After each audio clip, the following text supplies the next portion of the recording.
Tell us what you think in our 4th annual Your Money, Your Wealth podcast survey for your chance to win a $100 Amazon gift card. Click the link in the description of today's episode in your podcast app to go to the show notes.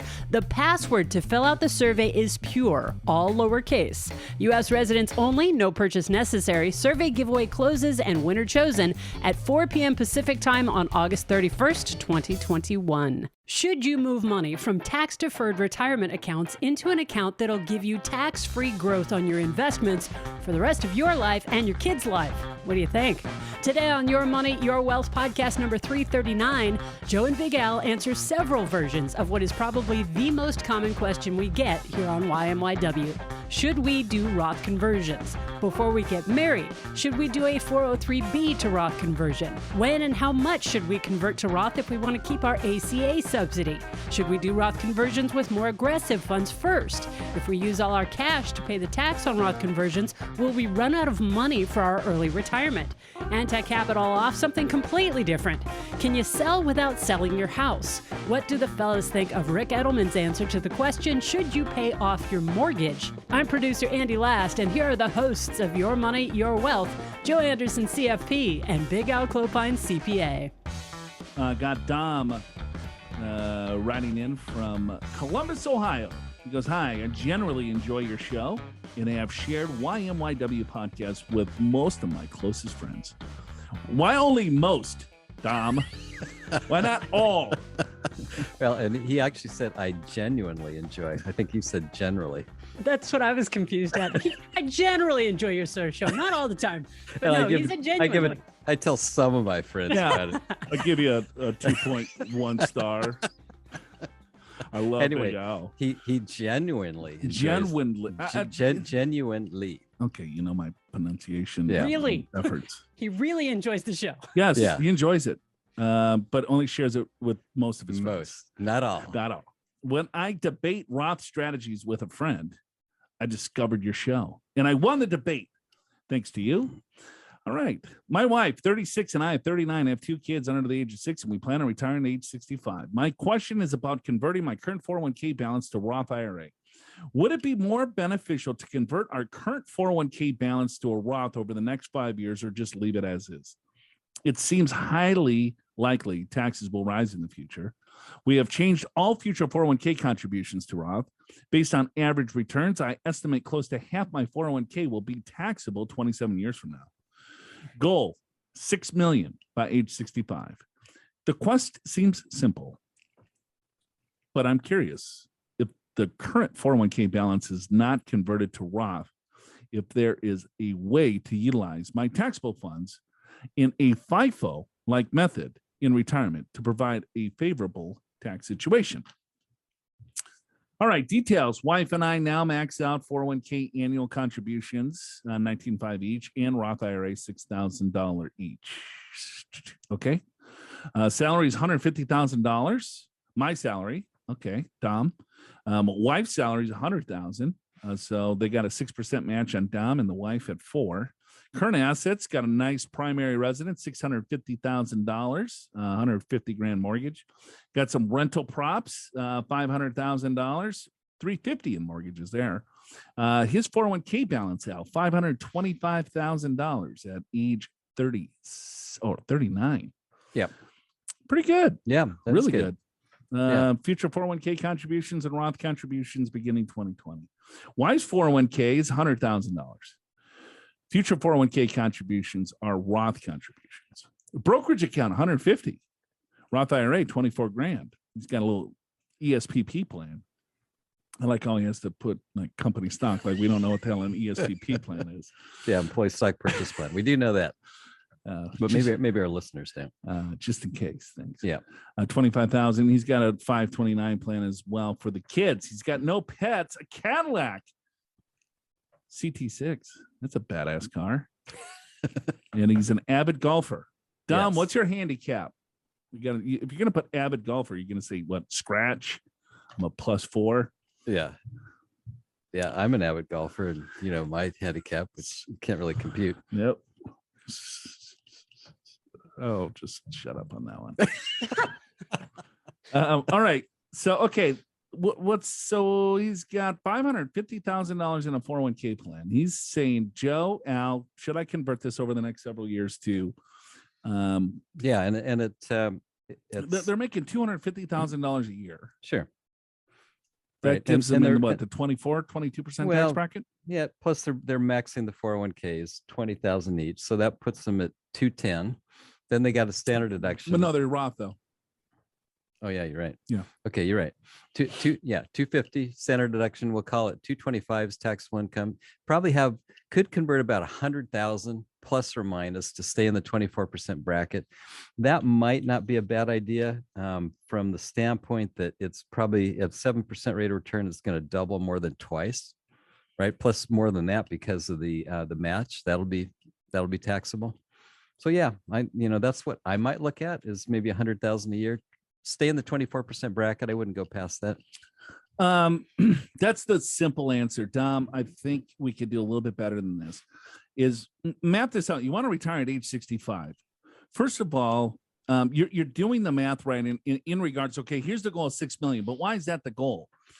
What are you trying to spend? What are you spending now? What is going to be your fixed income sources? So are you spending 100,000 is today, and then you want to spend that $100,000 in the future, and then you're doing an adjustment for inflation on your living expenses in the next 27 years? Right. And then you're subtracting out your Social Security, or maybe you don't believe that Social Security is going to be there, and what's your shortfall to get to that 6 million? Then from there, you've got to find your shortfall in retirement to determine how much money that you want in deferred versus tax-free versus taxable to really optimize this. Yeah, I agreed, but that's tough at 39. Easier at 59. Totally impossible, almost. Right. That's why it's an ongoing process. Right. Yeah. Right. This is why this is not advice at all. We're just a couple of kids having a conversation. But if Don really wants to get serious, he needs to look at this on an annual basis to figure out what should I be converting now. If I convert and just listen to the show one time, Al, you're right. Convert to the top of the 24% tax bracket. You guys make great income. That's only going to go up, and you're probably going to only be in higher tax brackets, especially as the mortgage goes down on the rentals, as more cash flow comes in. But look at this annually, because tax rates will move on you. The markets move on you. When markets go down, it might be a better time to convert than today when markets are very high. But listen to Al, just convert to the 24.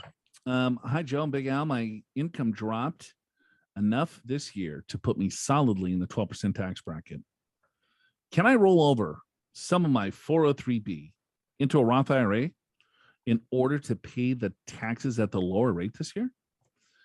I expect to be up in the 22% tax bracket next year. Great show. Chris from Fort Lauderdale. So what are the rules on 403? Well, it depends on if he's still contributing. If it's an active plan, I don't know where he works. 403B is a little bit different animal than a 401k. Right. 403B is for nonprofit, school districts, medical, and they have different plan docs. So in a little bit different rules than a standard 401k plan. Got it. So if he's an active participant, or she is an active participant, I'm not sure if Chris is a boy or girl, is putting money into the 403B. I'm not sure if you can do if the plan document of Chris's employer allows, let's say, like an inner plan conversion. Yeah. So, well, here's another question. Do 403Bs typically have a Roth option, or can they have a Roth option? Uh-huh. Okay. So if you have a Roth option, then you just do an in-plan conversion. Then it's real simple. But I don't even know if that 403B allows an in-plan conversion. Yeah, I don't know either. Because before you 401k plans did, but 403Bs didn't. Yeah. So, I mean, that's what you have to check to see if your plan, well, first of all, has a Roth option. And secondly, whether it has an in-plan conversion. Or if it's an old plan, then yes, you can convert it into a Roth IRA. Right.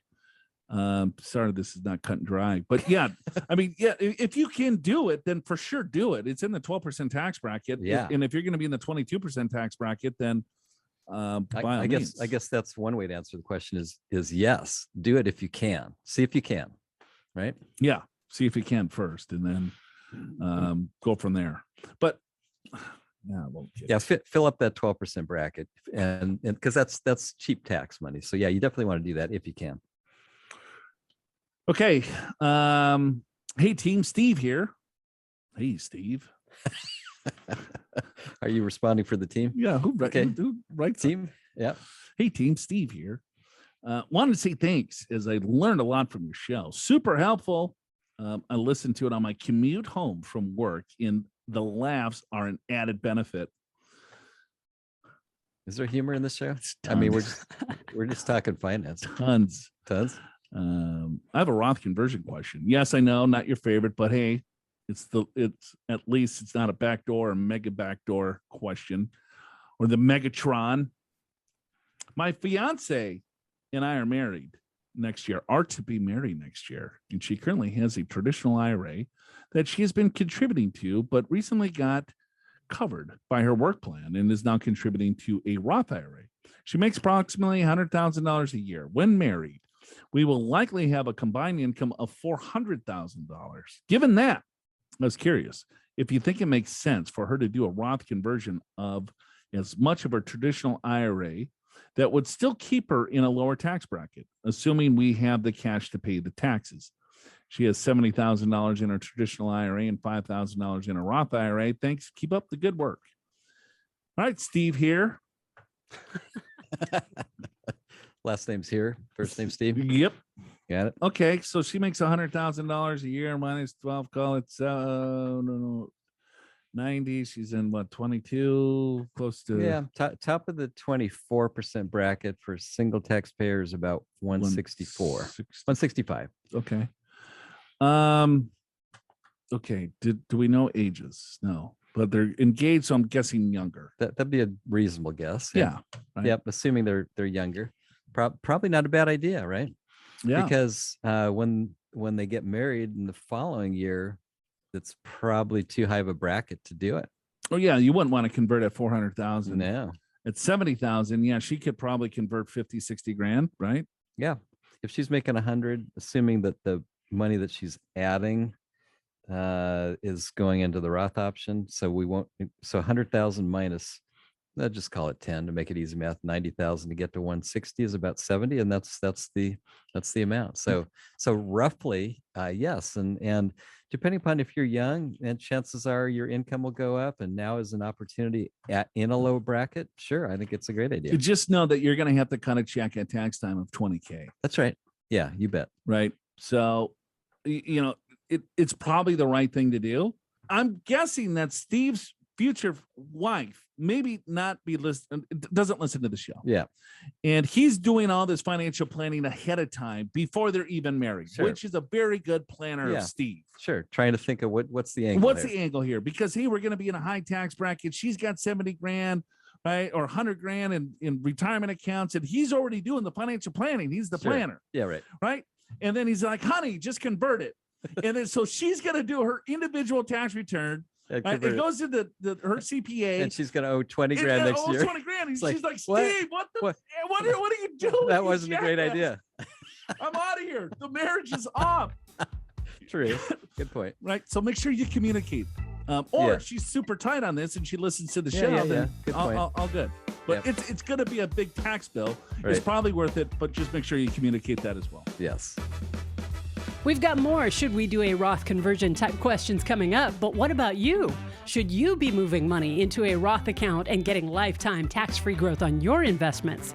Click Get an Assessment at yourmoneyyourwealth.com to schedule a no-cost, no-obligation, one-on-one, personalized deep dive into your entire financial situation with a certified financial planner professional on Joe and Big Al's team at Pure Financial Advisors. The Roth conversion is an awesome tool, but it isn't a one-size-fits-all cookie-cutter financial solution. What works best for you and your family is entirely dependent on your current circumstances, your risk tolerance, and your retirement goals. Find out what strategy is going to help you make the most of your retirement dollars. Go to yourmoneyyourwealth.com and click Get an Assessment now. Hello, Big Al and Joe. First, let me say I love your show. God, I love hearing those words, Al. So much better than, oh, you're so arrogant. I know, you're such an arrogant jackass. Yeah, we get that too, occasionally. Not too often, though. It's one of the few podcasts I listen to every week. My name is Dave from Iowa. That was like in bold. I put it in bold. He's the one that put from Iowa. Okay. See, sometimes I get, maybe he wanted to put it in bold. It was like, Dave. That was important. That was important. Say that loudly, Joe. I have a few questions around my current asset allocation and drawing down my assets. I'm 58, 57. Let's get with the formality out of the way. I drive a Jeep Wrangler. Yes. I had a Jeep Wrangler in college. Top down, bikini top. Yeah, you liked it. Huh? Badass. Yeah, right. Okay. And my wife drives one of those cute little SUVs that 95% of the country drives. Got it. Okay. I recently retired, and my wife works part-time. Our kids have just graduated from college and mostly off the payroll. Mostly. So let's be clear. I'm not looking for advice. I want to have a conversation, but let's call it spitballing. Okay. I like Dave. Yeah. He's from Iowa. Right. People from Iowa just get us. Good people. They're Midwest. Good people. So here's the deal. Let's see what Dave has to, what he's got going on. Okay. All right. Combined, we have approximately $2.3 million in IRAs, old 401ks rolled over, $250,000 in Roths, $2.2 million in our taxable brokerage account, total of $4.75 million. We have no debt. Our portfolio allocation is approximately 70-30. So might be a bit aggressive. 70-30 meaning 70% equities, 30% debt for those keeping score. We don't use an advisor to manage our portfolio. It's all in mutual funds, mostly index funds. We can easily live off $70,000 per year. Actually about 60, but hey, we might want to live a little, so throw in a $10,000 cushion. We'll start collecting Social Security in about 9 years, and our monthly check will be around $4,300. Before we collect Social Security for the next 8 or 9 years, we plan on living off our taxable brokerage account. To avoid risk, we have enough money in a couple muni bond funds to cover the expenses for at least 7 years. At this point, our strategy for health insurance is to buy the ACA exchange. Okay, little Obama care. Unless the program changes, we can easily keep our income well below the thresholds for the full credit. Now the dilemma. I do want to start converting IRA holdings over to the Roth accounts, but we need to be mindful of how much to convert to keep the subsidies in place. Uh-oh, here we go. Here we go. You like those subsidies. You like people gaming the system. I do. I love it. Yeah. Okay, Dave. I got $18 million. But I want to get my $7,000 credit. I gotta get that subsidy. I have to. And I don't care if I have to pay 39% in tax in 5 years, as long as I got that subsidy. Yeah, right. Financially speaking, I think we're in a good place. Probably not going to run out of money. We do have 14 years before RMDs kick in. So I'd like to hear your thoughts on a conversion strategy. Should we even convert and when? Theoretically, we could aggressively convert now, but is it worth losing the ACA subsidy, or should we wait until 65 to start converting the IRAs to Roths? Incidentally, we have fully paid for our health insurance out of pocket in our state. We'll probably be looking at $18,000 to $20,000 per year. Having said that, in addition to our conversion spitball, am I making a glaring mistake in thinking, and is there something else that I should consider? Thanks for the conversation, Dave. All right, Dave. So his question is this. He's got $2.3 million in retirement accounts. And Dave, again, is 50 some years old, right? 58. Yeah, 58, wife 57. Okay. So let's just use the older 58. 2.2, he's going to live off his taxable account. So he's not going to pay very little in tax. Sure, for a while. For a while, because when you start pulling money from a taxable account, it's a capital gain rate, and he has no other income. So he's going to be pulling $60,000, $70,000. That's going to keep him in the 15% tax bracket. Right. And there's no capital gains tax if you keep yourself in the 12% tax bracket, 10 or 12. Yeah. So he's going to live tax-free.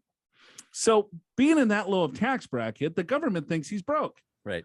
And it's like, you know what? We're going to give you subsidies. Yeah, because you can't afford your health insurance. Exactly. So here you go. And it's a benefit. So by all means, take advantage of it.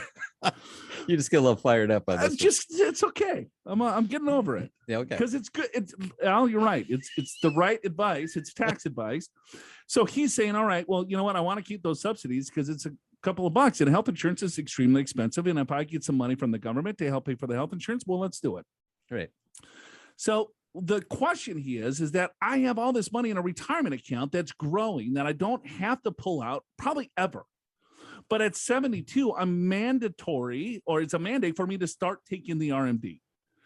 By that time, what Dave has to calculate is how much is the RMD and what tax bracket is it going to be in. That's the first step. Sure. So if it's going to be high, isn't it? It is. We can tell already. If it's $2.2 million today, and he's got how many years? 14 years until he has to take the RMD? Yeah. So Okay. it's going to be $6 million probably. So let's go 7%. 6.5. 5.7 million. Oh, there you go. Okay. Dave's RMD is going to be $227,000. Yeah. Plus Social Security, plus income from the non-qualifying. Okay. So let's call that, I don't know, to 275? Yeah. $275,000. Ordinary income tax, roughly. Okay. So he's in a 0% tax bracket today in 14 years at $275,000 of income. What tax bracket is he going to be in?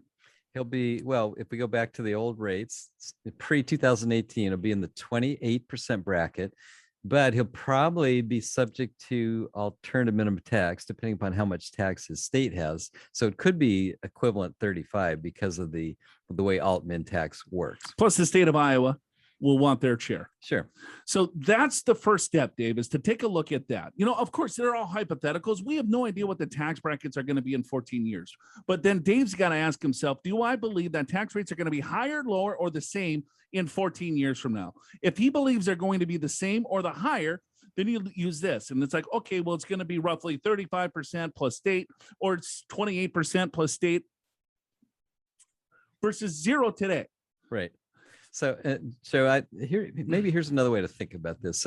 So what Dave is saying is that if he makes too much money, he doesn't get the subsidy, and it's a cliff vesting, which basically means once you hit 300% times the poverty level and you're $1 over, you lose 100% of your subsidy, right? And so I don't know what a subsidy is, but let's just do some real simple math. Let's say he wants to convert to the top of the 12% bracket. Married couple, that's about 80,000. So I'm going to take 80,000 taxable income times 12%. It's really a little bit less, but roughly. So call it $10,000 tax. Okay. If he loses his subsidy, let's just call it $7,000. I don't know what the subsidy is, but let's call it $7,000. So now that's 17,000 extra tax that he had to pay for 80,000. That's a 21%. That's pretty good. Versus right? 35. Versus 35, right?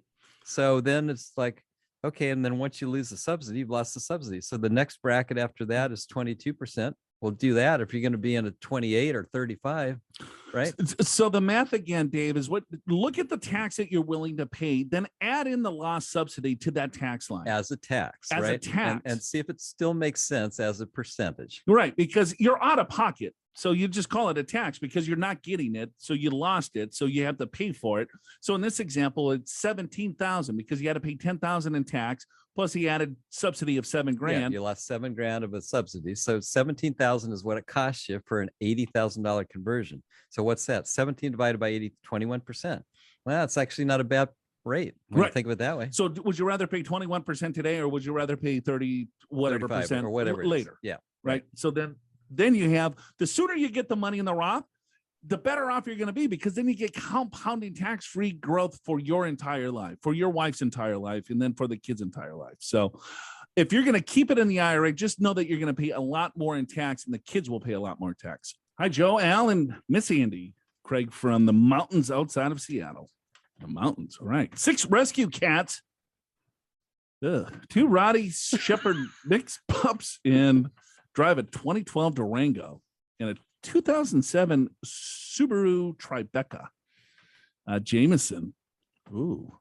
Caskmates Stout, except no substitute. Love it. Yeah. All right. He's in the mountains just sipping on a little JMO. Yeah. You like to sip a little whiskey? I do. Irish whiskey? Yeah. I Yeah. like to have a little sipper. Yeah. Does it go with the Fireball? Well, that's the sipper. I've never seen you sip Fireball. Okay. Well, because Just saying. because I'm hanging out with you, Al, on my day off. Trying to keep up with me. Yes. It's about the 4-letter R word. Okay. I have about $440,000 in my 401k plan in a large tech company with decent diversification. I'm 50, married, debt-free, and I do the mega backdoor, garage door, circus tent, barn door, back. We got a new Barn name. bunker Roth thingy. Wow. Oh, wow. Circus tent. Love it. All right. So I contribute roughly $53,000 catch up, including starting this year. Post tax to my Roth 401k and employer's match, $9,750 in pre-tax. I also max out Roth IRAs for my wife, and I have an HSA, which is all invested. Plan to retire to Wyoming in 10 years or so. Well behind the retirement funds, but hopefully we'll catch up over the next 10 years. Wyoming. Yeah. It's kind of a hopping little state. Well, nowadays. that's what some people say. That's the best state in the country if you want to avoid taxes. All right. I didn't start doing the Roth 401k. Yellowstone. Where's that? Yellowstone? Yeah, Yellowstone. Yeah, it's Is that Montana? It's You know the TV show with yeah, I think it's Wyoming. yeah. Okay. Could be Anyway. Montana. I don't know. I didn't start doing the Roth 401k until 2018 when I cashed out to pay off my mortgage, and didn't start doing the post-tax mega backdoor until 2019. So I'm a bit behind, but I plan to start converting pre-tax to Roth in my 401k this year and the next. Just became eligible this year in our plan. I have roughly $141,000 in pre-tax for my contributions and $108,000 in employer match. So should be able to do the majority of that over the next couple of years without hitting the next tax bracket, but it will be close. Okay. So he's got a bunch of stock funds, large cap, small cap, international, DFA, Vanguard. Okay. That all looks okay. Strategy questions. Is there any tax advantage or reason to, number one, convert the more aggressive things first and bonds last, so small in value start growing tax-free sooner? Interesting strategy question, which I enjoy here. So Craig wants to do a Roth conversion. He's going to do an interplan conversion. Sure. He's got mutual funds in one plan. He's going to move them into the other plan. He's not going to sell the funds. He's just going to transfer the shares. What shares should he transfer first? Should he transfer the high growth or the low growth? Yeah, high growth. High growth. That's asset location. So you want to make sure that you're compounding the more volatile, higher expected return asset classes in the Roth. Yeah, and you don't even have to sell them. You just transfer shares over. You got it. Easy. Rebalance everything in the pre-tax and employer match to the bond fund. Not sure if this would be advantageous or what will that do to cost basis, if anything. All right. Number two, rebalance. Yeah. You again, asset location. You want to keep lower investment asset classes in the retirement account, higher in the Roth, but be careful about your total asset allocation. Yeah. If you got 90% of your money in a Roth Or nine. Yeah. and 10% in a pre-tax, and you want a 50-50 split of stocks and bonds, then there's going to be bonds in your Roth, or Right. vice versa. And vice versa. Yeah, exactly right. Okay. Well, Andy's got me all confused here. Page 6. All right. You got it? No. Mm-hmm. Mm-hmm. No. Oh, there it is. Okay. The one that D from Irvine was in. Number 3, I can change investment allocations by source, so I can make 100% of employer match go forward to go into the all bond fund. This is these are the only bonds that I have in the 401k. As employer match will continue to be pre-tax bucket, and I want all 3 in retirement Roth traditional brokerage. I would change investment allocation per check going forward to remove bonds from the post-tax to the Roth 401k and just build my bond holdings using the employer match in the traditional. No, don't do that, because you want to make sure that you take advantage of dollar cost averaging. So you still want all of your contributions to be in a high growth asset class, because as markets go up and the markets go down, you're buying shares at different prices as you're putting the dollars in on a month by month, quarter by quarter, or I guess month by month, or paycheck by paycheck. Yep. So you're putting in, let's say, $1,000 a month or $500 every 2 weeks. Well, the markets are volatile, right? So you want to take advantage of that volatility. If you go all in bonds that are pretty stable, you're not going to really get a good reward there. Yeah, and that works because the markets tend to go up over time. Correct. If they tend to go down over time, we would say something totally different. Yeah. Like never don't invest in it. Yeah. here's a good recommendation. Invest in this. It goes down all the time. Right. More often than not. With bonds, income is roughly $230,000 annually. With bonus, income is roughly $230,000 annually, with base salary around $181,000 and the rest in stock and bonus cash. About $250,000 in a brokerage account that is pretty aggressive in small cap value, large cap value, and international small cap value. Man, he listens to the show. I Yeah, think. look at He's that. like, we said, small value is probably the most aggressive. Let's load up. I'm behind in my retirement. That's right. Let's get some international All right. too. When that market goes down, I just drink a little JMO and everything's just fine. All right. Okay. He's got then he's got some cash emergency opportunity and shop fund. I'm building a shop next year that will be about $100,000, and I have that set aside in the brokerage, split between a couple ticker symbols. Paying cash, not a fan of debt. Curious your thoughts on VWALX, as they are not great bonds, but have far outperformed other bond indexes, but concern me a bit. I don't feel like I understand bonds well enough to know what I don't know. Love the show and have listened to all of them. Lost a bet. You had to have lost a big bet.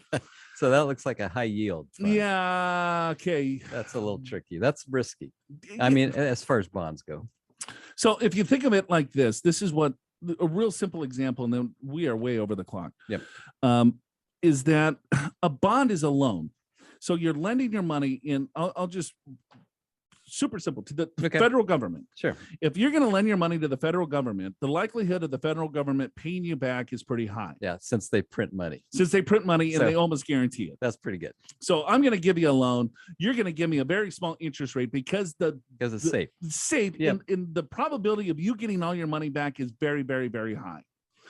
Now, let's say that Craig wants to lend his money to a company that just started out of their garage yesterday. Right.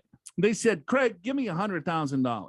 Yeah. For Craig to give them $100,000, he needs to demand a little bit higher interest rate, right? Yeah, or a lot higher. A lot higher. Yeah. Because who knows if this garage company is going to make it. Yeah. In essence, that's high yield. High yield, high risk. Yep. So because of the yield of the bond is a lot higher, there's more risk in the overall bond. So do we like the high yield bonds? Well, sure, it's going to pay you more because there's a lot more risk in it. But don't try to look at the return to evaluate the overall investment. That's not how you look at it. You have to look at the risk and expected return to evaluate the overall investment. Hopefully that helps, Greg. Enjoy the JMO. You've now heard about all aspects of Roth conversions here on YMYW. Now find out why Kiplinger calls investing in a Roth IRA one of the smartest money moves a young person can make. Download the ultimate guide to Roth IRAs for free from the podcast show notes at yourmoneyyourwealth.com. In this white paper, you will learn the differences between a Roth IRA, a traditional IRA, and a Roth 401k. You'll find out about Roth contributions versus Roth conversions and backdoor Roth conversions.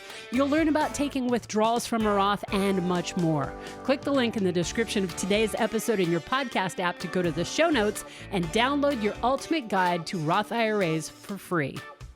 All right, let's see here. We got Gloria, not my real name, from San Antonio. That's actually what she put as her last name. First name, Perfect. Gloria. Last name, not my real name. It's best. We don't really care to just give us a name. Make it fun. I don't care. You should all make up the names. Yeah, right?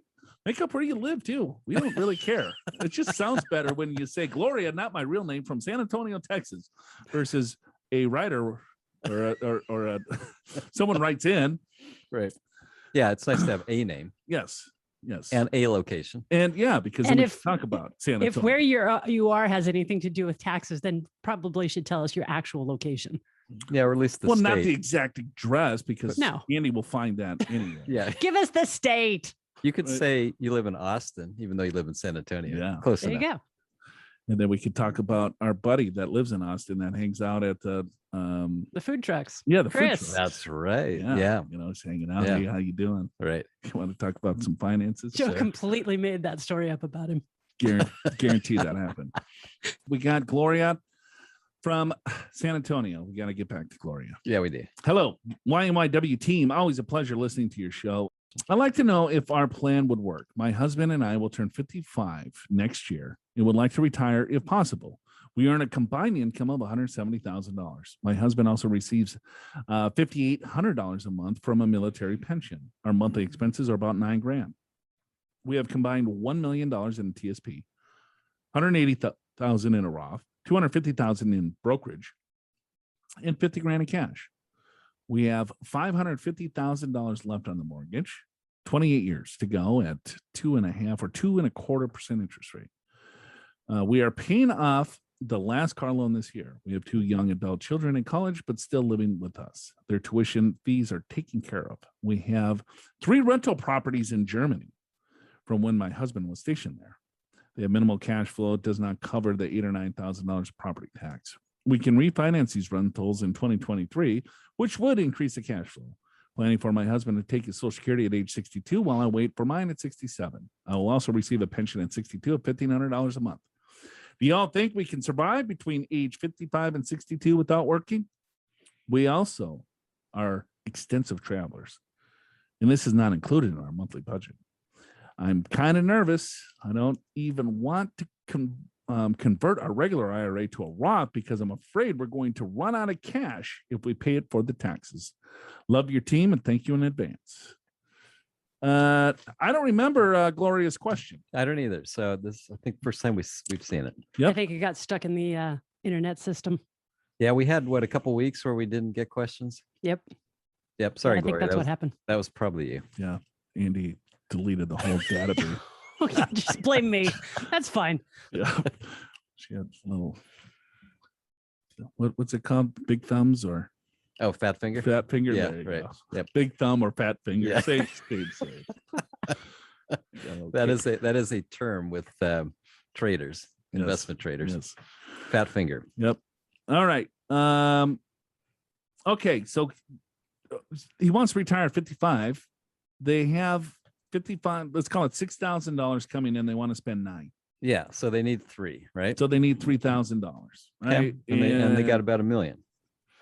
You can do that math in your head. Well, you? no, I'm looking at some other things, but with travel, right? Yeah. Well, she didn't say what the travel is. Well, I mean, before travel, if you need about $3,000 and you got $1 million, that's a 3% distribution rate. That's probably okay at 55 to 62. I guess I'm okay with that. But how much do you want to spend on travel? That would make me a little bit nervous too. If you want to spend a lot on travel and you're going to kind of blow through this budget. But yeah, I think at age 55, Joe, you'd probably want around a 3% distribution rate, which without the travel is about right. No, they got more than this. $1 million in the TSP, $180,000 in a Roth, and $250,000 in a brokerage. There, smart pants. Oh, I thought it was a combined million. No. TSP combined. 1.5. Okay, 1.5. Okay, then I stand corrected. They could probably 3% of 1.5. They could take out about. Come on, you can do the 60. math, can't you? Yeah, they got 60. They need about 36. They got 24,000 extra for travel. Done. Right. Go for it. So yeah, you could pull about 50,000 from the account. I got 60. Right. 3% of $1.5 million. 3% of 1.5. Oh no, 45. Sorry. Yes. I couldn't do it. I thought you guys could do this in your head. Apparently, I did. I said it's close to 50, and he's like, "Well, I said 65," and he was apparently not. Yeah. But you did say it with authority. To make I did. me, I make me did. kind of double check. And I'm like, wait a minute. Just like you always do, even though I know it's wrong. Someone will question me. I'll just say it right back with authority. They'll be like, "Oh, okay." I Yeah. didn't think of it that way. Yeah, good way to look at that. I didn't. That didn't even cross my mind to look at it that way. Basic math fail. Yeah, I mean that's anything in life. You just Okay. say it with confidence and authority. I know, right? On the other side, they're going to back down. Let me go back. You can take 45. Yes. You need 36. So you got, we'll call it 10,000 extra for your travel, Yep. give or take. These are very rough numbers. I agree. I like it. you can spend, call it $120,000 a year, give or take. And if that can cover everything all in, you got another $8,000 or $9,000. You're going to refinance the Germany houses to get a little bit better cash flow. I don't know if the $8,000 or $9,000 in property taxes are included in the $9,000 a month. Yep. You got travel on top of that, and so on and so forth. Your 1.5, the pension's huge. The $6,000 a month pension. And then plus the pensions that you're going to receive. We're not even including Social Security here, right? No, I know. We're just talking about the stub period. If I'm looking at the pension alone is probably worth close to $2 million. I would need, because I'm not going to receive a pension. Yeah. I would need roughly like $2 million to produce that type of income. Yeah. At age 55, you're right. Right. So that's what you got to be thinking about, Gloria, is that you got $4.5 million, right? Or $3.5 million, because $1.5 million plus the $2 million in the pension. Okay. Yeah. The equivalent. How much you would need to generate the $5,800 a month from the pension. Yep. So I would not be afraid to be looking at conversions, because now as this continues to grow, because you're going to be pulling from your brokerage account, you might be pulling from some other accounts here, that TSP is going to continue to compound on you. Right. And then you're going to have your pension. You're going to have his pension. You're going to have Social Security. Your fixed income at that point at age 65, or whenever you at 62 and you want to claim it at age 70, I mean, you're going to have a large fixed income source, plus the required distribution might even push you into a higher tax bracket. You're fine to retire. As we're just kidding around here and chatting. This is not advice. Yep. But there's more planning, I think, that you want to look at. Don't be afraid. Agreed. But I guess my overriding comment is yeah, this doesn't look out of whack. I think you could probably make this work. We got April from Tinley Park. Tinley Park, Illinois. Huh, you ever heard of that? Never heard of it. Me neither. Joe, Big Al, and Andy, my husband has been retired for 12 years, and I still happily go off to work in my 2008 Honda Civic. Nice. Oh, nice. We have a white Turkish Angora cat that only likes me when I feed her. I guess it's his cat. Well, she's the only one that feeds her. Well, I don't know about that. The Turkish cat doesn't like anyone.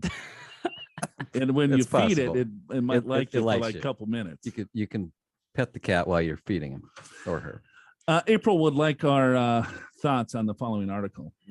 Okay. In June 2021, Inside Personal Finance, number 7 of 11 bullet points regarding should you pay off your mortgage. Okay. Ooh, all right. Haven't talked about this in a while. Mortgages allow you to sell without selling. Okay. Your house may have increased in value since you bought it, and you might now worry that will fall in value. Can you protect your home equity without having to sell? Yes. Simply get a new mortgage and pull the equity out of the house. Okay. Like it? Okay. An intriguing thought is my husband loves to collect stuff. And while I keep it somewhat under control, it would be impossible to sell the house right now. So should we take advantage of the current high value of our house? Thanks. So should you pay off your mortgage? So this is Rick Edelman, June 2021, Inside Personal Finance. Right. So it's like, can you sell without selling? Yeah. In other words, you can take money out without selling, which is true. All right. I got a house that has $500,000 of equity. I would like to tap that equity, but I don't want to sell the house. There's no way I want to sell it. My husband and wife, collect stuff. So I'm guessing there's a little hoarder bill, and there's no way they can move all the stuff out. Yeah, it would be too expensive. Might as well just refinance. So refinance, pull the money out. Yeah. And then there you go. It works theoretically. Yeah, I don't like it at all. Me neither. I've done it before and wished I hadn't. Yeah, I'll put it that way. And why do I say that? Because that's called leverage. In the Great Recession, I was very sorry that I did that, because then I was too highly levered. When I had all this equity on paper and then it went away, 50% of it or more went away during the Great Recession, all of a sudden I was underwater on properties. But the debt can go away, didn't it? No, debt. They didn't pull off 50% of the debt when that happened. So just be aware this. If you just look at raw numbers, what Rick Edelman is saying is true. But the flip side of this is the more money you borrow on your home or your rental properties, the more risk you're taking on. You're more exposed to a downturn. Any real estate book that you read, if the author's being honest, they will tell you they've lost everything before. And this is why they kept leveraging their properties, buying more properties or buying stuff. And then they were sorry they did it. But I think sometimes it makes a lot of sense to refinance your mortgage. Yeah, get a lower rate.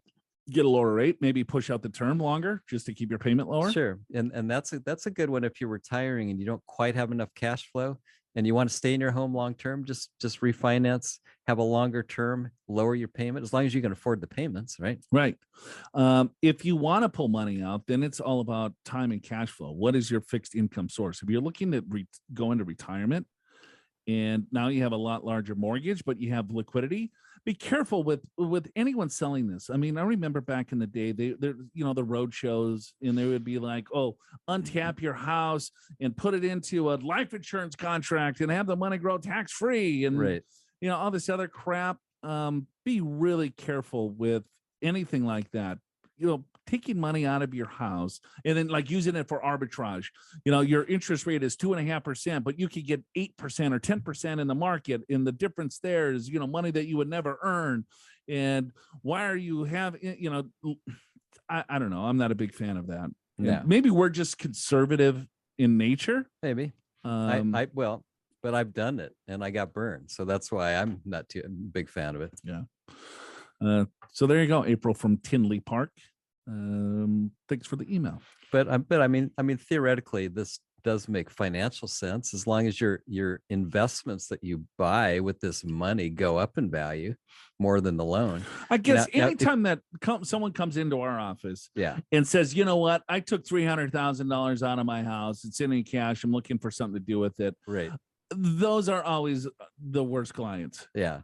But what Rick Edelman would say, well, the flip side is if you had $300,000 cash, would you and you didn't get us in a refinance, would you pay down your mortgage? And we'd probably say no. So there's kind of a flaw, I guess, in what we're saying. I'm just saying I don't like to take on more debt unless I've got a really good reason, because it's risky. I see your point there. So you're saying if I had $300,000 in debt and I had $300,000 in a brokerage, but I sell the brokerage account to pay off the debt. Yeah, right. Which is the reciprocal of that, and we would say no. But I'm also increasing my overall debt service in my monthly payment by taking up the debt. So you would, again, it's all based on cash flow. Yep. Arrogance again, Jameson Caskmates Stout, Tinley Park, and romantic dinners in the derails at the end of the episode. Your Money, Your Wealth is presented by Pure Financial Advisors. Click the Get an Assessment button in the podcast show notes at yourmoneyyourwealth.com or call 888-994-6257 to schedule your free financial assessment. It doesn't matter where you are in the country. Chances are one of the certified financial planners at Pure will be able to identify strategies to help you create a more successful retirement. Pure Financial Advisors is a registered investment advisor. This show does not intend to provide personalized investment advice through this broadcast and does not represent that the securities or services discussed are suitable for any investor. Investors are advised not to rely on any information contained in the broadcast in the process of making a full and informed investment decision. It's one of the few. I think you get about 10 good the guy comments. that said I was arrogant? I guarantee that dude does not have a fridge in his garage. I don't think it was a dude. And he would not be invited. They would not be invited to have your, some Coors lattes to your garage. My garage parties. Got it. Okay. All right. Sorry, I interrupted you. That's all right. You're being arrogant. Jameson. Ooh. Caskmates Stout. Except no substitute. Sounds like a beer. Yeah, I was thinking maybe like Jameson was a little sidecar for his stout beer. Got it. That's kind of that's my style. Got it. Yeah. Even though I don't really drink Jameson. And you don't like stout. And I don't like stout. If Besides it was that, it's wonderful. It's like there is no substitute. and you don't know what Caskmates is. Neither do I. Besides that, it's perfect. Oh, actually, no, it is. It's an Irish whiskey. Oh, yeah. Jameson. I know Jameson. I didn't know the full name. But stout, that's usually a beer. Yeah. Well, I guess they put the whiskey in the beer. No, there's a stout whiskey. It's a stout edition, yeah. All right, Jameson. So you're gonna try that, Joe? Oh, I have a bottle at home. He's gonna pick up one on the way home. Yeah. Got it. I- Okay. No, my mother likes Jameson. Oh, okay. Yes. That's how you know about it. Yeah. And like Tillermadoo. You ever had that? I'd never heard of it. I didn't think you would. A swapping of whiskey and beer barrels soon after resulted in Jameson's Caskmates Stout Edition, triple distilled blended Irish whiskey. Oh, cool. Okay. Tinley Park. Wonder where I'm sure Andy's gonna pull that up in 2 seconds. She's on I it. I shall. can see her fingers working on the It's a keyboard. village in Illinois. Let's see. Village. Maps. Huh? Is it next to Chicago? That was kind of. I mean, that'd be a guess, Yeah. right? I mean, Let's see. What do we got? Okay. Tinley is a village, Illinois. what's it near? Okay. It's Chicago. south of Chicago. Oh, it's part of Chicago's Chicago. It's right right in the there. Yep. Chicago metro. Ooh, On the south side of Chicago. Oh, yeah. Yep. Oh, Is that where Leroy Brown lives? Orland Park. Yep. An Odyssey Fun World. All right. Ooh. And I don't know if Steve's one of those listeners where he brings his fiance and they listen to us during their like During dinner, Joe. Like During date dinner. night? yeah, it's like a date night. They Yeah. put on the Big Al show, and then they, So just, oh, honey, they have earbuds and they do like the sharing, one earbud each one yeah, a gets. little candlelight dinner listening to Right. YMYW. Could be. God help those people. I'm guessing Is that what you do on a date? Listen to like Rick Edelman's show? Exactly. Yeah. That's what I thought. That's where I learned about the paying off the mortgage thing. Yeah. Yeah. Yeah.